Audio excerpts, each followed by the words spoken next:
భీకరమైన మహాభారత యుద్ధం. అందరూ అన్నదమ్ములు, రక్త సంబంధికులు, బంధువర్గం. గురువులు, విద్య నేర్పిన వాళ్ళు, కలిసి తిరిగిన వాళ్ళు, ఒక్కటిగా మసిలిన వాళ్ళు. అలాంటి వాళ్ళందరూ కొట్టుకు చచ్చే పరిస్థితి వచ్చింది. బతకాలంటే చంపాల్సిన సిచ్యువేషన్ అన్నట్టుగా తయారైంది యుద్ధం. అలాంటి టైంలో దుఃఖం, ఆవేశం అన్నిటికీ మించి ఆత్మ పరిశీలన అంటారే, ఇంట్రాస్పెక్షన్, ఇలాంటివన్నీ ఒక్కసారిగా కారు మబ్బుల్లా కమ్ముకొని అర్జునుడు శ్రీకృష్ణుడిని ఒక మాట అడిగాడు. నా ఆలోచనలు, భయం, భావోద్వేగం అన్నిటికీ సమాధానం దొరికేలాగా ఒక్క మాట చెప్పు, ఒక్కటంటే ఒకటే మాట కావాలి అని అడిగాడు. అప్పుడు శ్రీకృష్ణుడు అక్కడ నేల మీద ఒక వాక్యం రాశారు అని మనకి మైథాలజీ చెప్తుంది.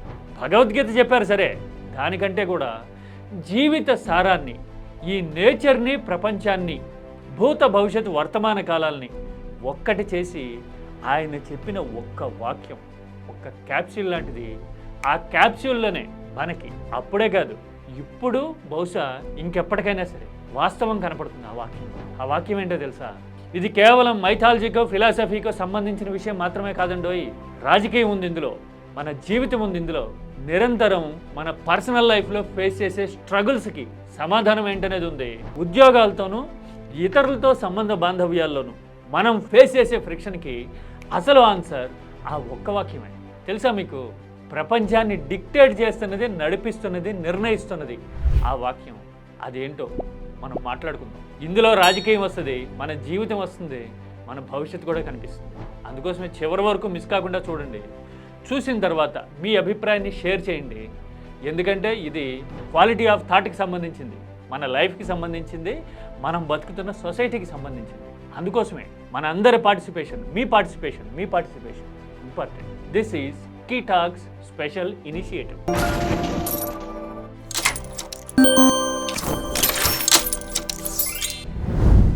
శ్రీకృష్ణుడు అర్జునుడికి ఒకే వాక్యం, ఒక క్యాప్సూల్ లాంటిది చెప్పాడు అన్నాను కదా. అర్జునుడు ఏమడిగాడు?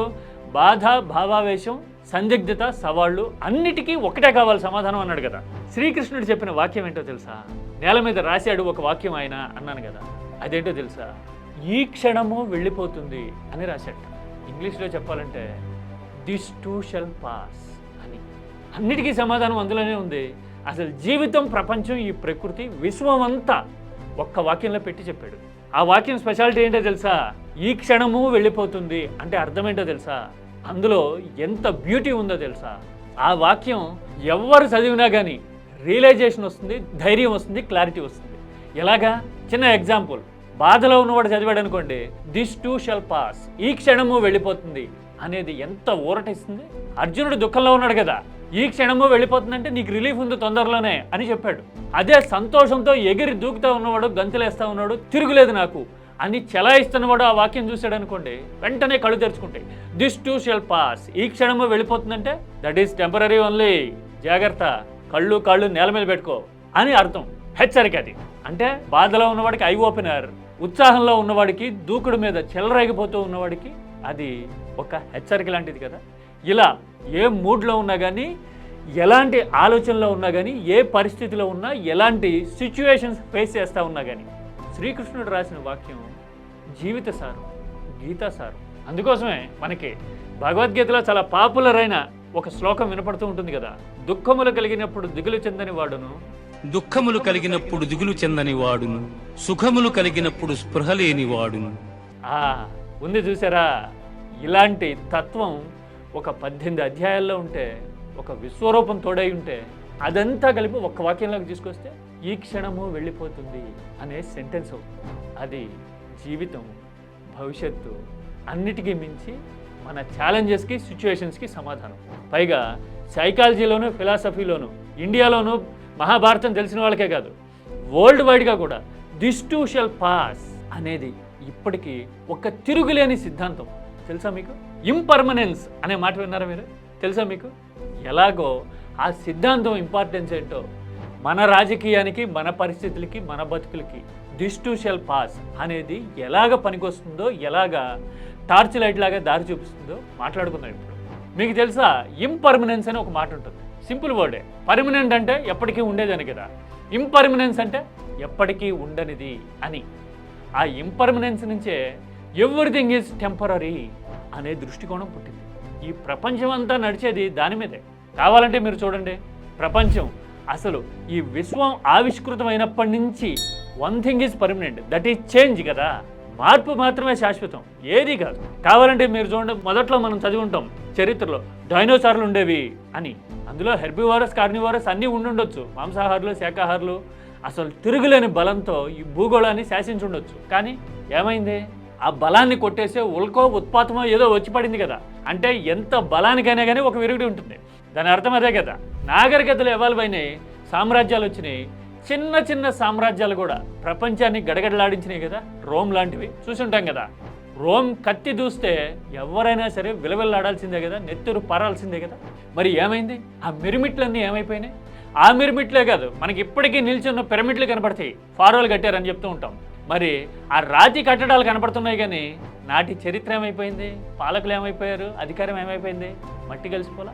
అంతే.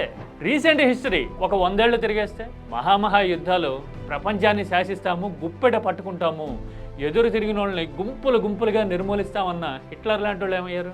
అసలు అమెరికాని సవాల్ చేసే శక్తి తిరుగులేదు వీళ్ళకి అనుకున్న యుఎస్ఎస్ఆర్ ఎన్ని ముక్కలైంది? బండ మీద కొట్టిన చిల్ల పెంకుల్లో చెల్లాచెదరైపోలా. ఇప్పుడు రష్యా ఒక పెద్ద దేశం అంతే, కానీ ప్రొడక్షన్లో కానీ ఆర్థిక రంగంలో కానీ రష్యా ఇంపాక్ట్ ఎంత?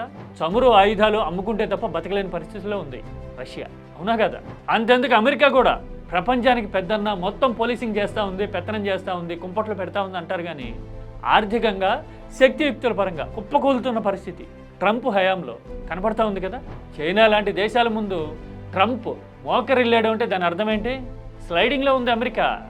అంటే ఎవ్రీథింగ్ ఈజ్ టెంపరీ, ఇంపర్మనెన్స్ అనేది చెప్పడానికి ఎంతకంటే ఎగ్జాంపుల్స్ ఏముంటాయి చరిత్ర పూర్వయుగం నుంచి ఇప్పటి వరకు.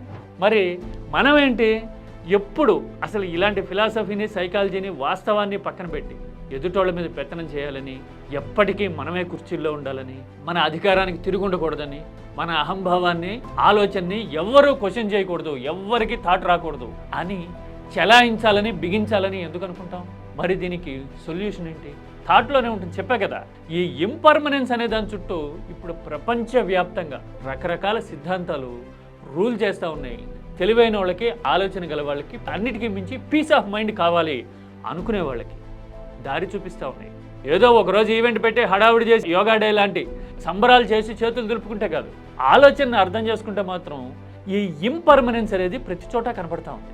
బుద్ధిజం ఉంది కదా, బుద్ధుడు మనం నిరంతరం చూస్తూ ఉంటాం, అమరావతితో పాటు అన్ని చోట్ల చూస్తూ ఉంటాం కదా. ఆ బుద్ధిజంలో అసలు కీలకమైన సూత్రీకరణే ఇంపర్మనెన్స్. బుద్ధిజం ఆధారపడిందే ఈ ఇంపర్మనెన్స్ అనే సూత్రీకరణ మీద. ఎవ్రీథింగ్ ఈజ్ టెంపరీ, భౌతిక పదార్థాలన్నీ నాశనం అవుతాయి, సంయోగ పదార్థాలన్నీ విచ్ఛిన్నమవుతాయి అని చెప్పుంటాడు బుద్ధుడు. అంటే ఎవరినైనా ఫేస్ చేయడానికి, ఎదుర్కోవడానికో, లేదంటే ఎవరికైనా వ్యతిరేకంగా చేయి కలపవచ్చు, రకరకాల మిశ్రమాలను ఒక దగ్గరికి తీసుకురావచ్చు, డామినేట్ చేస్తున్నాము అని చెప్పి టెంపరీగా చెలాయిస్తూ ఉండుండొచ్చు.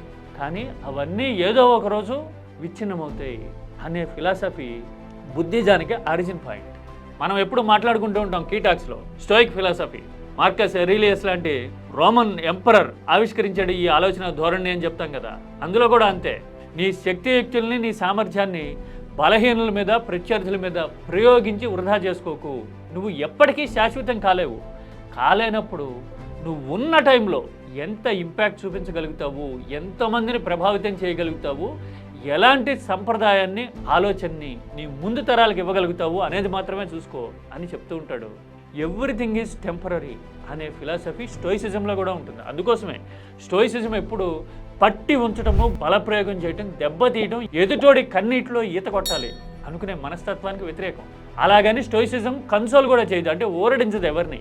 కన్నీరు వచ్చిందా ఆగుతుంది, వెయిట్ చేయి, కన్నీరు వచ్చినా కానీ నిలబడ్డం నేర్చుకో అని చెప్తూ ఉంటుంది. అంటే ఇందాక భగవద్గీతలో అనుకున్నాం కదా, దుఃఖములు కలిగినప్పుడు దిగులు చెందని వాడును అని. Yes, that is nothing but stoicism. అంటే ఇందులో ఒక్కటే మెసేజ్ చూడండి, నీకు కాలం అనుకూలించిందని చెలరేగిపోకు, కాలం అనుకూలించలేదు అని డిప్రెస్ అయిపోకు, డిసప్పాయింట్ అవ్వాల్సిన అవసరమే లేదు, స్టే స్ట్రాంగ్ అనే మెసేజ్ ఉంటుంది కదా. ఎవరు ఏ ఫిలాసఫర్ చెప్పినా, ఏ సైకాలజీ అయినా కానీ దీని చుట్టూనే తిరుగుతూ ఉంటుంది. దీని అంతటికీ ఆరిజిన్ మన మైథాలజీ, మహాభారతంలో ఇలాంటి రూట్స్ ఉన్నాయి అని చెప్పటం, చూపించటం. భగవద్గీత అలాంటి టెండెన్సీని కళ్ళ ముందు ఆవిష్కరిస్తున్నట్టుగా మనకి నిరంతరం గుర్తు చేయడం అనేది ఈ ఇంపర్మనెన్స్, ఎవ్రీథింగ్ ఈజ్ టెంపరీ అనే మైండ్ సెట్లో కనపడతా ఉంది. మరి మనం ఎందుకు ఆలోచించుకోలేమో, అర్థం చేసుకోలేము? అగైన్ దీనికి కూడా సమాధానం శ్రీకృష్ణుడు చెప్తాడు. నీ కళ్ళ ముందు మాయా పొరలు ఉంటాయి, తీసి పొరలను తొలగించి చూడు అర్జున అని ఘంటసాల వాయిస్లో మనం వినుంటాం చాలామంది. ఆ పొరలు తొలగించలేము. ఆ పొరల పేరు అధికారం అయి ఉండొచ్చు, ఆ పొర పేరు స్వార్థం అయి ఉండొచ్చు, ఆ పొర పేరు అర్జెన్సీ అయి ఉండొచ్చు, ఆ పొర పేరు ఎదుటివాడిని ఏదో రకంగా దెబ్బతీయాలి అనే దుర్మార్గం, హేట్రెడ్ కూడా అయి ఉండొచ్చు. మనం అది దాటి ఆలోచించలేం కాబట్టే చాలాసార్లు మన శక్తియుక్తులన్నీ ఎదుటోడి మీద ప్రయోగించాలని, ఎదుటి వాళ్ళని పట్టి ఉంచగలుగుతాం, మనమే శాశ్వతంగా ఉంటాము అని అనుకుంటూ ఉంటాం. అలాంటి శాశ్వతత్వం కోసం కొందరైతే 15 ఏళ్ళలో 20 ఏళ్ళలో ఇంకోటో టైం పీరియడ్ పెడతారు. But their ideology is about శాశ్వతత్వం, పర్మనెంట్గా ఉండాలి అనుకోవడం. కానీ ఆ పర్మనెంట్ నేచర్ అనేది అసలు ప్రకృతిగా విరుద్ధం. Impermanence is the only principle that is ruling and guiding this entire universe అనేది నిజం కదా, అవునా కదా? ఈ రియలైజేషన్ లేకే మనశ్శాంతి అనేది లేకుండా పోతుంది. కాబట్టే ప్రతి విషయంలోనూ ఒక విమర్శనాత్మకమైన దృష్టి ఉండాలా, ప్రాక్టికల్గా ఆలోచించగలిగే, other side of the coin చూడగలిగే థాట్ ప్రాసెస్ రావాలి అని ఇప్పుడు మోడర్న్ లివింగ్ మనకి టీచ్ చేస్తూ ఉంది, చెప్తూ ఉంది. అసలైన మెడిటేషనా, డివోషనా, డెడికేషనా, యోగాసనమా, ఏదైనా పేరు పెట్టండి, but the purpose of that activity is ఈ రియలైజేషన్. మనకి ఈ లైట్ వెలగినప్పుడు, నిరంతరం అదే చీకట్లో కొట్టుమిట్టాడుతున్నప్పుడు మనం ఎంత ప్రయాసపడినా, ఎంత పట్టి ఉంచాలనుకున్నా కానీ అది వల్లయ్యే పని అవుతుందా? కాదు కదా. పైగా మనం ఎదుటోళ్ళనో, ఎవరినో, ప్రత్యర్థులను, మరొకరినో లక్ష్యంగా చేసుకొని నిరంతరం ఆలోచించడం వల్ల మన ఎనర్జీస్ ఎలా వేస్ట్ అవుతాయి, ఎలాంటి రిజల్ట్ వస్తుంది అని చెప్పడానికి ఈ స్టోయిసిజాన్ని, ఫిలాసఫీని కలిపి ఆలోచించిన కన్ఫ్యూషియస్ ఏం చెప్పాడో తెలుసా మీకు? బ్రహ్మాండమైన మాట, నిరంతరం నిత్య సత్యం అయి నిజమవుతున్న మాట. అదేంటంటే, if you hate a person then you are defeated by them అంటాడు కన్ఫ్యూషియస్. అంటే వాస్తవాన్ని ఆలోచించకుండా, నేచర్ మూల సూత్రాలను గుర్తించకుండా, అసలు నీ లైఫ్ ఏంటి, నీ పర్పస్ ఏంటి, నువ్వు చుట్టుపక్కల వాళ్ళతో ఎలా వ్యవహరిస్తున్నావు, ఎలా బతుకుతున్నావు అనే విషయాన్ని గుర్తుపట్టకుండా ఎవరి మీద ద్వేషంతో నిరంతరం నీ శక్తియుక్తులన్నీ వాళ్ళ కోసం ధారపోస్తున్నావు అనుకో, నువ్వు ఏదో రోజు వాళ్ళ చేతిలో ఓడి తీరుతావు అనేది కన్ఫ్యూషియస్ థియాలజీ తెలుసా మీకు? అందుకోసమే ఎవరి మీదో హేట్రెడ్తోనో, ఎవరినో దెబ్బతీయడానికో, లేదంటే ఇంకెవరినో ఫలానా లక్ష్యానికి దూరం పెట్టడానికో మన శక్తియుక్తులు, ఆలోచనలు, ఎఫర్ట్స్ ధారపోయటం కంటే మనం బెటర్గా ఉండటానికి, చుట్టుపక్కల వాళ్ళని బెటర్గా ఉంచడానికి, ఉన్నంతకాలం ఉల్లాసంగా అందరితోనూ కలిసి ఎలా ఉండగలుగుతాం రేషనల్గా అని ఆలోచిస్తే కనుక రాజకీయమైన, జీవితమైన, భవిష్యత్ అయినా బెటర్గా ఉండేందుకు స్కోప్ ఉంటుంది కదా. మనం ఇవాళ రేపట్లో హిందూ ధర్మం గురించి మాట్లాడుతున్నాం. సనాతన ధర్మ పన్నాలు వల్లించడానికి కొందరు విఫలయత్నాలు చేస్తూ ఉన్నారు, ఈవెంట్లు భారీ స్థాయిలో నిర్వహిస్తూ ఉన్నారు.